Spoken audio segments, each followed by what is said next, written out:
जय श्री कृष्ण वैष्णवों। देश विदेश में निवास करने वाले मेरे प्यारे वैष्णव और मेरे खास युवा मित्र, श्री कृष्णाय नमः। वैष्णवों, अपने 39 वीडियो हो चुके हैं। आज अपना 40वां वीडियो है और आज हम यहाँ इसमें देख रहे हैं सिद्धांत रहस्य का संस्कृत से हिंदी में अनुवाद। तो हर कोई जो अपने पुष्टि मार्ग के जो भी ग्रंथ रचे गए उसमें किसी न किसी प्रसंग का वर्णन किया गया कि किस प्रसंग के कारण इसकी रचना हुई, कौन सा प्रसंग ऐसा घटित हुआ। तो इस सिद्धांत रहस्य जो लिखा गया वो भी हमारे महाप्रभु जी द्वारा ही लिखा गया। पर उसके पहले जब अपने उस समय क्या था कि अपने देश में यवनों का राज्य था और सभी मंत्र तंत्र जप सभी नष्ट हो चुके थे। लोगों के पास अपनी मुक्ति का भी और अपने व्यथा किसी के पास कहने का भी कोई साधन नहीं था। और सभी विद्वान जो थे वो भी उनकी विद्वत्ता सभी उनकी भी नष्ट हो चुकी थी, क्योंकि यवन उन्हें कुछ भी करने का मौका नहीं दे रहे थे।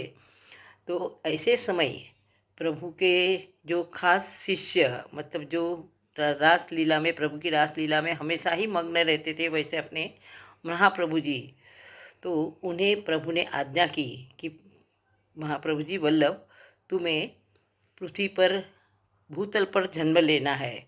और जो भी अपने जीव है जो सभी मुश्किल में पड़े हैं, उनके पास प्रभु के पास आने का कोई मार्ग बचा नहीं है, तो इन लोगों को आपको उनको ब्रह्म संबंध दिलवाकर उनको उनका हाथ मेरे हाथ में सौंपना है, उनका सभी का उद्धार करना है और तुम्हें पृथ्वी पर जन्म लेना है।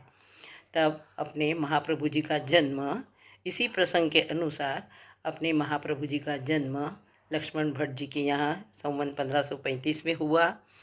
और बाद में जन्म होने के कुछ 10 साल के बाद में उन्होंने सभी जगह पद यात्रा की और सभी जो दैवी जीव थे, जीव वैष्णव थे, उनको वो व्यथित थे, तो उन लोगों को अपने सभी बैठक करते हुए वहाँ से सभी से उनसे संवाद करते हुए, भागवत लीला का पारायण करते हुए, सभी से संपर्क करते हुए उन्होंने अपने कुछ सेवक बनाए और सभी को अपने अपने सेवक बनाकर उन्होंने सोचा कि मुझे तो प्रभु ने यहाँ भूतल पर जन्म इसलिए दिया है कि सभी सदोष जीव है उनका मेरे से मिलाप करवाने आया है। मतलब निर्दोष ऐसे प्रभु और सदोष ऐसे सभी जीव।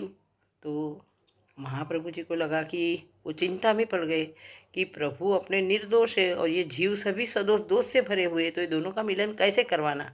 तो रात को सो भी नहीं पा रहे थे।